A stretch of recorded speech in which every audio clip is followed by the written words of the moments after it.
300 علماء ایک دن پھانسی پر جھولتے رہے. ذلیل کے بچوں، وہاں ہندو بھی تھے، سکھ بھی تھے، انسانیت کے لیے کام ہو رہا تھا. تو ہمارے بزرگوں نے کہا کہ نہیں نہیں نہیں. بچے ہمارے ترانہ پڑھ رہے تھے، مزہ آ گیا. درختوں کے نیچے سے گزارتے تھے، ایسے اونٹ کو دوڑا کر جب لاتے تھے تو ہمارے بزرگوں کی گردن اتر کر ادھر چلی جاتی تھی. لیکن جب میرے آقا کی بات آئے تو میں نے تو ان وزیروں کو بھی کہا جو صوبائی وزیر بیٹھے ہوئے تھے مذاکرات میں، میں نے کہا تم ہمارے سائز کے آدمی نہیں ہو، تم ہمارے مقابل کے آدمی نہیں ہو. حالانکہ میرے جیسا آدمی ویل چیئر پر بیٹھ کر وہ ایسے ایسے کانپتے تھے. 24 کلومیٹر ہم نے ان کو آنسو گیس کھلایا. آنسو گیس کھلانے کے بعد ربڑ کی گولیاں کھائیں. پھر 4 دن بھوکے رہ کر بھی 4 فٹ بلند ہو کر زمین سے کہتے تھے لبیک یا رسول اللہ. میری پنجابی سمجھ آئی کوئی نہیں؟ پنجابی میں نے اس لیے آپ کو یہ 2 واقعے سنائے تاکہ میری پنجابی سمجھ آ جائے آپ کو. مولانا غلام غوث بغدادی صاحب، میں نے اس دفعہ نئی بات پڑھی ہے منگولوں کے کتوں کے بارے میں رمضان شریف میں، کہ گستاخ رسول جو ہے اس کو خنزیر کہنا بھی خنزیر کی توہین ہے. لیکن میرے پاس کوئی دلیل نہیں تھی. لیکن جب سے میں نے یہ پڑھا تو سمجھ بدلتی، بولی نہیں بدلتی. فاروق اعظم منافق نو ہی ماریا تے عمیر بن واب جدو صفوان بن امیہ نہ معاہدہ کیتا کہ میرا پتر کہہ دے، تے میں سنیا نبی علیہ الصلوۃ والسلام مدینہ منورہ میں حضور گلیوں میں خود تشریف لے جاتے ہیں، ساتھ محافظ کوئی نہیں ہوتا. تو میں اپنے بیٹے کے بہانے مدینہ منورہ جاتا ہوں، تو نے میرا قرض بھی ادا کرنا ہے، میرے بچوں کا خیال کرنا ہے، میں نعوذ باللہ جا کر حضور پر حملہ کر دوں گا. تو عمیر بن واب جب مدینہ منورہ میں اترا اپنی سواری سے، اس کے گلے میں تلوار تھی. فاروق اعظم باہر کھڑے تھے مسجد نبوی شریف کے، اور نبی علیہ السلام اندر جلوہ گر تھے. صحابہ بدر کا ہی ذکر کر رہے تھے. اتنی دیر میں حضرت عمر نے عمیر بن واب کو دیکھا. بعد میں یہ مسلمان ہو گئے. تو حضرت عمر نے دیکھ کر کیا فرمایا؟ کیا فرمایا؟ جو صحابہ قریب تھے فرمایا دونکم الکلب، فرمایا اس کتے کو پکڑو. اب حضرت عمر کو بھی تعظیم سکھانی پڑے گی. اب حضور پر ایک بندہ حملہ کرنے کے لیے آیا تو حضرت عمر کیا کہتے کہ اس کے گلے میں ہار ڈالو؟ آپ نے فرمایا دونکم الکلب، فرمایا اس کتے کو پکڑو، اس کے ارادے غلط ہیں. صحابہ گئے، اسے پکڑ لیا. اتنی دیر میں حضرت عمر بھی آ گئے. حضرت عمر نے بھی اس کو یہاں سے پکڑا اور پکڑ کر گھسیٹ کر دربار رسالت میں جا کر کہا کہ یہ غادر بھی ہے اور خبیث بھی ہے. یہ دونوں لفظ حضرت وہ زبان ترجمان نبی، ہم زبان نبی. آج ہمیں کوئی لیا مطلب دکھانا چاہتے ہیں کہ جناب مولانا، میں نے کہا حضرت عمر نے بولی اور حضور کے سامنے جا کر کہا یہ غدار بھی ہے اور خبیث بھی ہے، باہر کتا بھی کہا. تو میرے آقا نے نہیں فرمایا عمر بیٹھ جاؤ، اتنے جذباتی نہیں ہوتے بندے، یہ آیا ہی ہے نا بیچارہ، اس کو کیا ہو گیا، بیٹھ جاؤ عمر، اتنی پریشانی والی کیا بات ہے، بولی تو بدلو، میرے سامنے اس کو غدار اور خبیث کہتے ہو. توجہ، میرے آقا و مولا نے عمیر بن واب کو فرمایا کیسے آئے ہو؟ کہا جی بچے کو ملنے کے لیے آیا ہوں. میرے آقا نے فرمایا یہ تلوار کیسی لائے ہو؟ کہا کہ چھوڑے جی یہ تلوار، یہ تو تلوار ہے، انہوں نے بدر میں ہمارے ساتھ کیا مدد کیا ہے، یہ تلواروں کو چھوڑو جی حضور، میں تو ویسے آیا ہوں. میرے آقا نے فرمایا سچ سچ بتا کیسے آیا؟ نے کہا نہیں میں تو بیٹے کو ملنے کے لیے آیا ہوں. میرے آقا نے فرمایا حتیم کعبہ میں صفوان بن امیہ سے کیا بات کی تھی وہاں؟ اسی وقت عمیر بن واب کہنے لگے اشہدو انک رسول اللہ وانک صادق،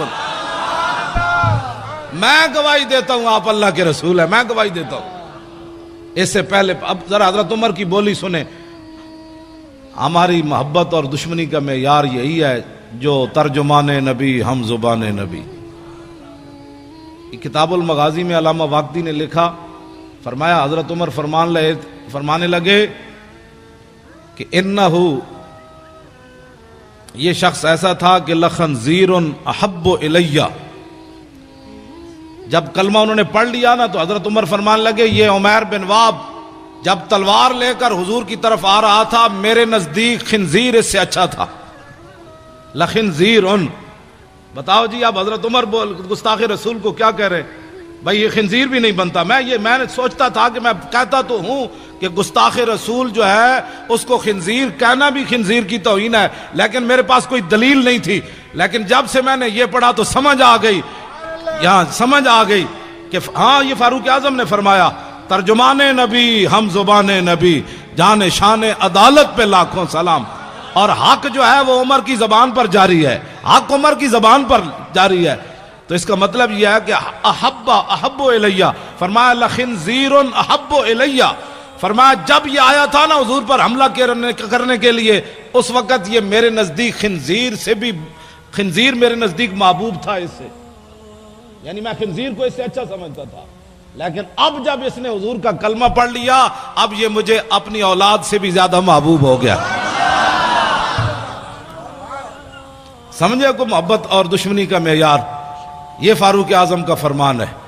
اس میں کوئی بندہ اپنی رائے دے سکتا ہے کہ جناب ایسے نہیں تو ایسے نہیں تو ایسے نہیں، یہ فاروق اعظم کی بات ہے. اور صحابہ میں سے کسی نے بھی نہیں کہا کہ جناب یہ انسان تو انسان ہوتا ہے، خنزیر خنزیر ہوتا ہے، پھر یہ عربی بولنے والا ہے، یہ مکے والا ہے، اور یہ آپ اتنے بات تو نہ کریں. انسان تو آج انسانیت کی لوگ باتیں کرتے ہیں، انسانیت کے لیے کام کرو.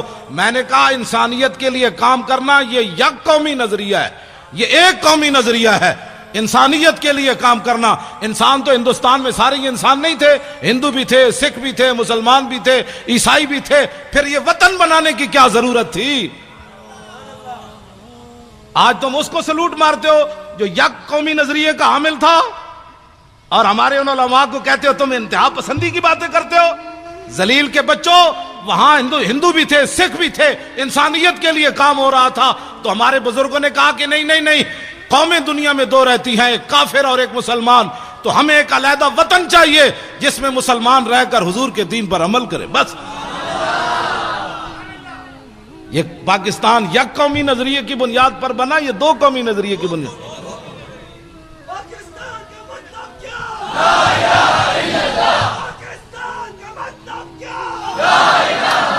جاگ اٹھے ہیں اہل سنت. بچے ہمارے ترانہ پڑھ رہے تھے، مزہ آ گیا. جاگ اٹھے ہیں اہل سنت، گونج اٹھا یہ نعرہ ہے، دور ہٹو اے دشمن ملت پاکستان.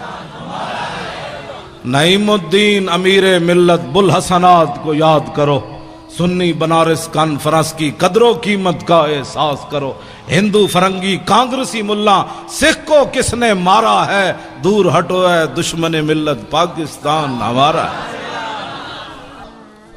آپ کو پریشانی ہو رہی ہے. اقبال یہی اسی لیے بولا تھا، اس دور میں میں اور ہے جام اور ہے جم اور، مسلم نے بھی تعمیر کیا اپنا حرم اور، تعذیب کے آذر نے ترشوائے صنم اور ساکی نے بنا کی روش لطف و ستم اور، گفتار سیاست میں وطن اور ہی کچھ ہے، اور ارشاد نبوت میں وطن اور ہی کچھ ہے.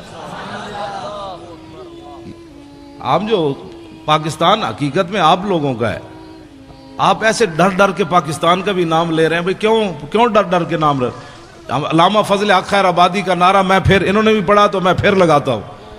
مونج کا لباس پہنا ہوا ہو، مونج کی چارپائی کے اوپر جو ہے نا آدمی سو نہیں سکتا، چادر بھی بچھی ہو تو سو نہیں سکتا. مونج کا لباس انسان نے پہنا ہوا ہو، اور مٹی کے ٹوکرا سر پر ہو، اور زہر جیسا پانی پیا ہو، اور تنبے جیسی غذا کھائی ہو، پھر بھی مٹی اٹھا کر نہ اللہ کا شکوہ کرے نہ رسول. اتنا بڑا شہزادہ، اتنا بڑا علامہ، اور مٹی کے ٹوکرے اٹھا کر بھی انگریزوں کو یہ بتائے تم کیا سمجھتے ہو کہ یہ میں پچھتا گیا ہوں، میں واپس لے لوں گا فتویٰ. آپ نے فرمایا نہیں نہیں، لب بام بھی پکارا، سرے دار بھی صدا دی، میں کہاں کہاں پہنچا تیری دید کی لگن میں. ہمارے بزرگوں نے 1857 کے اندر ہمارے بزرگ داڑیاں منڈا کر بھاگا کوئی نہیں. مولانا غلام غوث بغدادی صاحب، یہ پاکستان کی خوشبو ایسے ہر طرف نہیں پھیل رہی. ہمارے بزرگ ایک ایک دن 300 علماء پھانسی پر جھولے، اونٹ پر باندھ کر درختوں کے نیچے سے گزارتے تھے. ایسے اونٹ کو دوڑا کر جب لاتے تھے تو ہمارے بزرگوں کی گردن اتر کر ادھر چلی جاتی تھی. تماشے دیکھتے تھے. لیکن کسی بھی عالم نے نہیں کہا ذرا ٹھہرو میں اسلام چھوڑتا ہوں، ذرا ٹھہرو میں داڑھی منڈواتا ہوں، ذرا ٹھہرو میں معافی چاہتا ہوں. 300 علماء ایک دن پھانسی پر جھولتے رہے، لیکن وہ ہمارے علماء فرماتے رہے او ذلیل کے بچوں ستم گر دھرا ہنر آزمائے، تو تیر آزما ہم جگر آزمائے.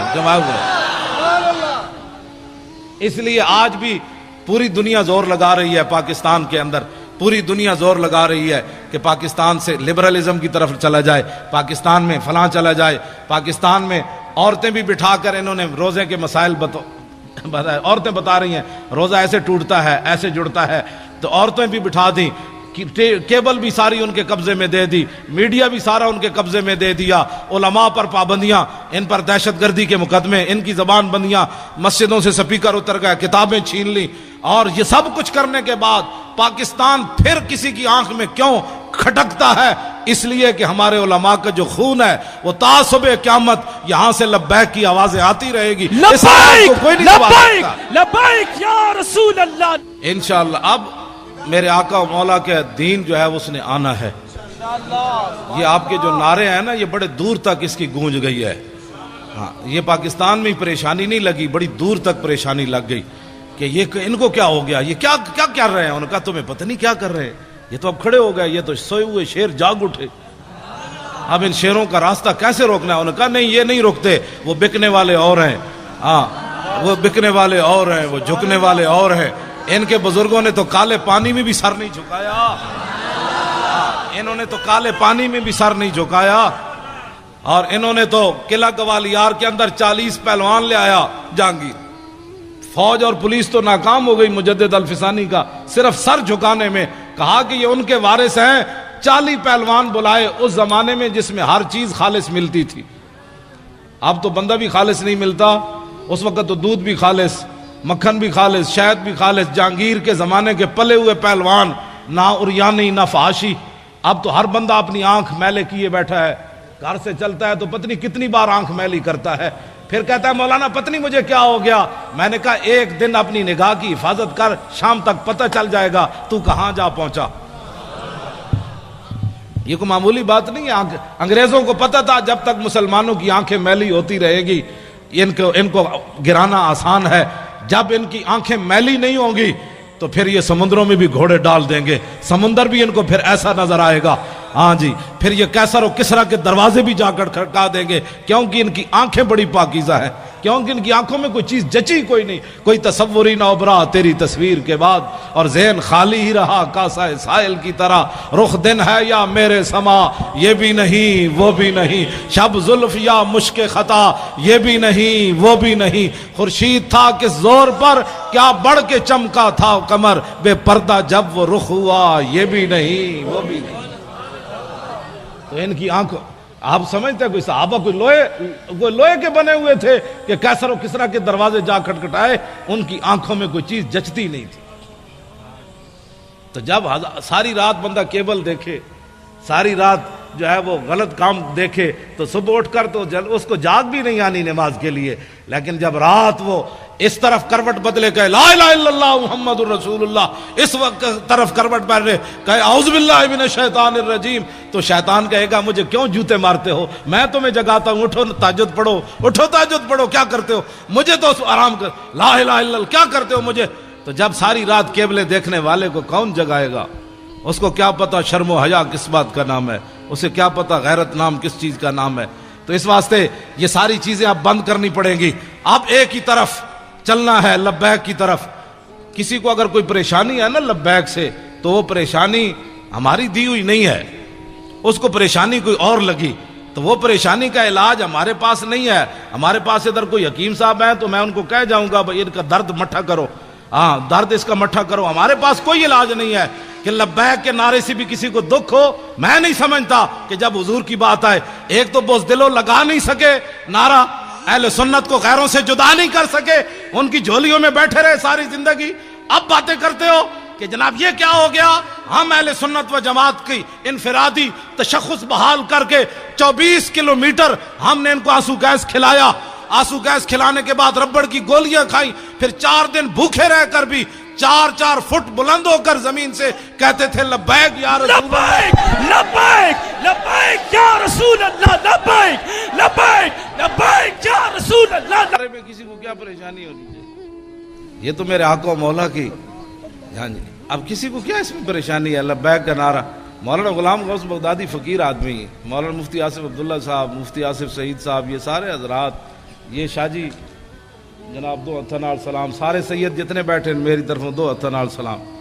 ہمارے شیخ الحدیث صاحب تشریف لے آئے، یہ مولانا جو ہے وہ لیاقت اظہری صاحب، یہ سارے حضرات ہمارے جتنے علماء، یہ احمد رضا صاحب، یہ سارے نوجوان، یہ ان کے اندر یہ جو دم خم، یہ ایسے ایسے، یہ حرارت، آپ کیسے؟ میں نے کہا آپ اٹھیں، میں نے کہا نعرے لگائیں. یہ بات ممتاز قادری، ایک تو ہے نا ممتاز قادری کا نام بھی نہ لینا، باتیں کرتے ہو.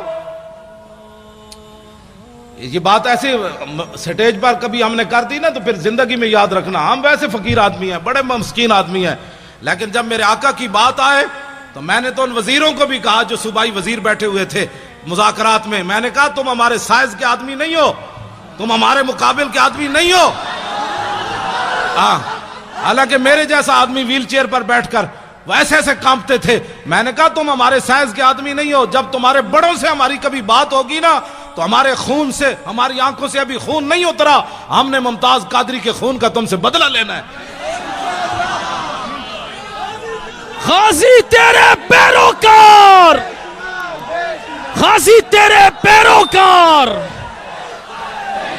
غازی تیرے پیروکار. توجہ، میں نے ایسی ان سے بات کی، بالکل ایسے جس طرح وہ سامنے بیٹھا ہوا تھا. تو زعیم قادری وہ وزیر ہے، تو میں نے کہا شاہ جی آپ کو پتہ ہے کہ جس کو آپ قائد مانتے ہیں وہ مرزائیوں کو اپنا بہن بھائی کہتا ہے؟ کہا کہ نہیں ہے، یہ بات کہیں نہیں، آپ ایسے باتیں کر رہے ہیں. میں نے کہا دکھاؤ اس کو کلپ.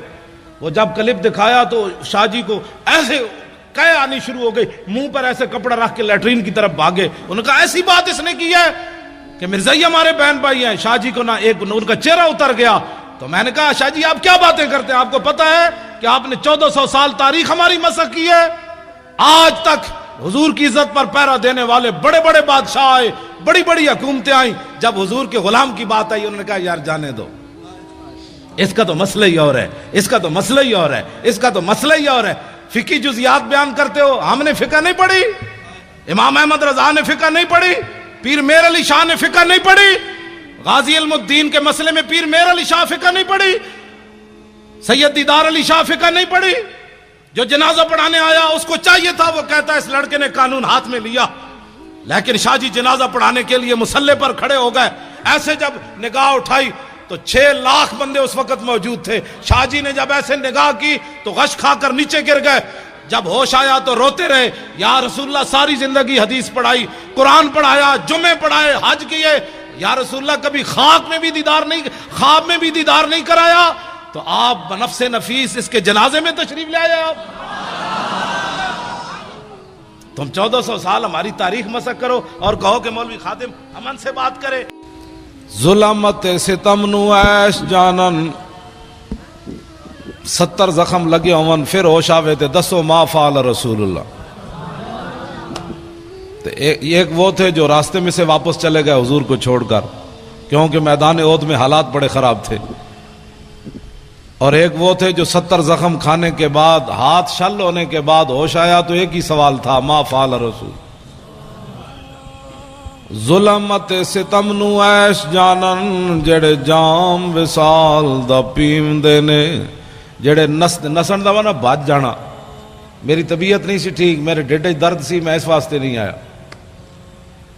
میری وائف جو ہے وہ اسپتال میں تھی، میں اس لیے نہیں آیا ناموس رسالت کے. صحابہ دیاں مطلب وائف ہیں ایسا نہیں کوئی نہیں، صحابہ دیاں زنانیاں تو ایسا نہیں کوئی نہیں. پتر بھی انہوں نے کوئی نہیں سن، ان کا وطن بھی کوئی نہیں تھا، ان کے جسم بھی لوہے کے بنے ہوئے تھے، ان کو تلواریں بھی اثر نہیں کرتی تھیں، ان کو سورج بھی ان پر نہیں چڑھتا تھا، سورج غروب بھی ان پر نہیں ہوتا تھا، ان کے رشتہ دار بھی کوئی نہیں تھے. ظلمت ستم نو ایش جانن جڑے جام وصال دا پیم دینے. حضرت سعد بن معاذ کی امی جان میدان احد میں جب آ رہی تھی تو حضرت سعد حضور کا گھوڑا پکڑ کر واپس چلے جا رہے تھے. میرے آقا و مولا نے پوچھا یہ کون ہے؟ حضرت سعد نے کہا یہ میری امی جان ہے. تو میرے آقا نے فرمایا روکیے گھوڑا، آپ کے بھائی چونکہ شہید ہو گئے میدان احد میں تو میں ان سے تعزیت کروں. زنانیاں تے صرف ساڑیاں ہی ہیں جنہوں بڑا درد ہے، مولی خادم گھروں نکلے آتے پھر میرے بچوں کا کیا بنے. صحابہ دیاں ماما نو کوئی درد نہیں سی ہوندا، انہاں دی اولادوں نو بھی کوئی نہیں سی درد ہوندا. میں آپ سے یہی بات کرنی ہے. حضور نے گھوڑا روکا، سعد بن معاذ کی امی جان جب قریب آئیں تو عمیر بن معاذ میدان احد میں شہید ہو گئے. تو میرے آقا و مولا نے جب ان سے تعزیت کرنا چاہی تو انہوں نے آگے سے جواب کیا دیا، یا رسول اللہ میں اپنے بیٹے کے لیے نہیں آئی، میں بیٹے کے لیے نہیں آئی، میں نے تو سنا تھا آپ پر حملہ ہو گیا، میں تو آپ کو دیکھنے کے لیے آئی۔ ظلمت ستم نو ایس جانن، بیٹے کی لاش پڑی ہو اور ماں کو آنسو بھی نہ آئے اور ماں تعزیت بھی قبول نہ کرے۔ ظلمت ستم نو ایس جانن، حضرت ام عامر میدان احد کی طرف آ رہی ہیں، صحابہ نے کہا آپ کے ابا جی شہید ہو گئے، فرمایا پیچھے ہٹو حضور دکھاؤ۔ پتہ نہیں آج کی عورتوں کے دل نازک کیسے ہو گئے، فرمایا حضور تو سلامت ہے۔ پھر آگے آئی، صحابہ نے کہا کہ آپ کے تو شوہر بھی شہید ہو گئے، فرمایا پیچھے ہٹو حضور دکھاؤ۔ پھر آگے آئی، صحابہ نے کہا آپ کا تو بیٹا بھی شہید ہو گیا، فرمایا پیچھے ہٹو حضور دکھاؤ۔ ما فعل رسول اللہ، حضور کا بتاؤ۔ آگے آئی، پھر کہا کہ آپ کا تو بھائی بھی شہید ہو گیا۔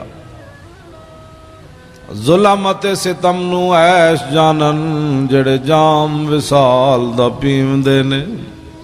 ظلم ستم جو مرضی ہو جائے، جب رسول اللہ کو دیکھا تو فاخذت بناحیت ثوبہ فقالت لا ابالی اذا سلمت من عاتبہ، حضور مجھے راستے میں پتہ چل چکا میرے چاروں رشتے چلے گئے، لیکن آپ جو موجود ہیں، کل مصیبت بعدک جلل۔ ظلمت ستم نو ایش جانن، جڑے جام وصال دا پیوندے نے۔ میری پنجابی سمجھ آئی کوئی نہیں؟ پنجابی میں نے اس لیے آپ کو یہ دو واقعے سنایا تاکہ میری پنجابی سمجھ آ جائے آپ کہ پیر نیک عالم شاہ صاحب نے وہاں کہاں جا کر بات کی۔ ظلمت ستم نو ایش جانن، جڑے جام وصال دا پیوندے نے، جڑے نسدے آفتاں آئیاں تھی۔ ظلم دے حالات نہیں ٹھیک، جو یہ دیکھ کر بھاگ جائیں وہ جھوٹ بولتے ہیں ہمیں حضور سے عشق ہے۔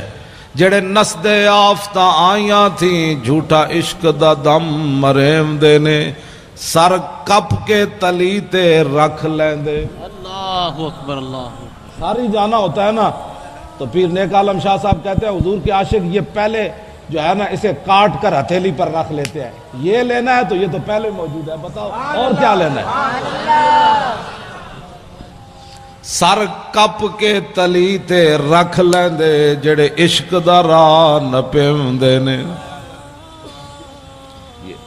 یہ میں نے دو تین باتیں آپ حضرات کے سامنے اس لیے کی تاکہ آپ سمجھیں کہ میں بات کیا کرنے لگا ہوں۔ حجۃ الوداع کے موقع پر ہمارے آقا و مولا کے ساتھ 1,24,000 صحابہ موجود تھے۔ مولانا غلام غوث بغدادی صاحب، میں نے اس دفعہ نئی بات پڑھی ہے منگولوں کے کتوں کے بارے میں رمضان شریف میں۔ پہلے تو میں کہتا تھا نا وہ رسی کے ساتھ باندھا ہوا تھا، اب میں نے پڑھا ہے کہ وہ زنجیر کے ساتھ باندھا ہوا تھا، زنجیر کے ساتھ باندھا ہوا تھا۔ جب پادری نے حضور کے خلاف بات کی، رسی توڑنی آسان ہے، زنجیر توڑنا مشکل ہے، اور امام نے کہا کہ وہ عزیز علیہ، ہلاکو خان وہ جو تھا نا اس کا وزیر خزانہ، یہ اس کا کتا تھا، یہ بھی وضاحت آئی، اور عزیز علیہ اس کا وہ محبوب بھی بڑا تھا۔ اس نے ظاہر ہے جب زنجیر سے، وہ بھی سونے کی زنجیر، ہاں سونے کی زنجیر کے ساتھ، امام نے لکھا کہ سونے کی زنجیر کے ساتھ اس نے کتا، محبوب جو اتنا تھا، اب آپ سوچ سکتے ہیں وہ کتا کتنا عزیز علیہ، وہ کتنا محبوب تھا جس کے گلے میں سونا ڈالا ہوا تھا، لیکن اتنا محبوب ہونے کے باوجود منگولوں کی روٹی کھائی، منگولوں کا سونا گلے میں ڈالا تھا۔ جب حضور کے خلاف بات ہو گئی، نہ اس نے سونا دیکھا کہ یہ پتہ نہیں سونا دوبارہ ملے گا کہ نہیں، میں ان کے مہمانوں کو پڑھنے لگا ہوں، یہ دیکھتا ہے۔ اب میں نے کہا لاکھوں سلام وہ کتے تیرے اوپر بھی، نہ تو نے سونا دیکھا، نہ تو نے حالات دیکھے، نہ تو نے اپنے محب کو دیکھا کہ یہ میرا کتنا محب ہے جو مجھے سونا، اب اس کو کھانا کیسے کھلاتا ہوگا جس کے گلے میں اس نے سونا ڈالا ہوا تھا۔ لیکن جب حضور کے خلاف بات ہو گئی تو فوسب القلب، کتا اچھل کھڑا ہوا، سونے کی زنجیر کو ایک طرف پھینکا، سنبھال کر اسے رکھو، میں جس محبوب کے لیے جا رہا ہوں تو سونا اپنا سنبھال لے، مجھے سونا نہیں چاہیے، میں کسی اور طرف جا رہا ہوں۔ ہاں ہم اور طرف جاتے ہیں، تو اور طرف جا، یہ سونا سنبھال، میں کسی اور طرف جانے لگا ہوں۔ سونا اس کے سپرد کیا اور چھلانگ لگا کر پادری جو حضور کے خلاف بات کر رہا تھا اسے خشم اس کے منہ پر تھپڑ مارا، فرمایا ہوش کر، میں کتا ہو کر بھی نہ سونے کو دیکھا، نہ حالات کو دیکھا، نہ مجمع کو دیکھا۔ جانتا ہے میں جن پر پہرا دے رہا ہوں وہ کون ہے؟ وہ محمد عربی ہیں جن کے صدقے مجھے بھی وجود ملا۔ نعرہ تکبیر، نعرہ رسالت، لبیک لبیک لبیک یا رسول اللہ۔ جا کر اس کو تھپڑ مار دیا، کہا کہ تو حضور کے خلاف بات کرتا ہے، اور فتویٰ بھی کسی سے نہیں پوچھا، مشورہ بھی نہیں کیا، میٹنگ بھی نہیں کی، میٹنگ بھی پہلے نہیں کی، دعوت بھی نہیں دی، اور یہ بھی بلایا بھی نہیں، تو وہ تو باندھا ہوا تھا۔ وہ سونے کے ساتھ جو سونا جس کے گلے میں تھا وہ کھاتا کیا ہوگا؟ دودھ کھاتا ہوگا، مکھن، دودھ پیتا ہوگا، مکھن کھاتا ہوگا اور شہد کھاتا ہوگا۔ ظاہر ہے وہ ہلاکو خان کے وزیر کا کتا تھا، تو وہ کیسا وہ اس نے، لیکن اس نے جا کر تھپڑ مار دیا۔ اس نے کہا تو جانتا ہے، مجھے پتا ہے، میں کتا ہو کر بھی میں جب جان گیا تو کن کے خلاف بات کر رہا ہے۔ کتے کو بھی سمجھ آ گئی گستاخی کیا ہوتی ہے۔ کلمہ پڑھنے کے بعد علماء سے پوچھے یہ کیسے ہو گیا، گستاخی کیا ہوتی ہے؟ میں نے کہا کتے نے کسی سے فتویٰ پوچھا؟ تو کلمہ پڑھنے کے بعد تجھے پتہ نہیں ہے کہ حضور کی عزت کا مسئلہ کتنا حساس ہے؟ تو فتوے پوچھتا ہے لوگوں سے؟ کتے کو سمجھ آ گئی، تجھے 5 سال سمجھ نہیں آئی کہ حضور کی عزت کے قانون کو اس نے کالا کہا۔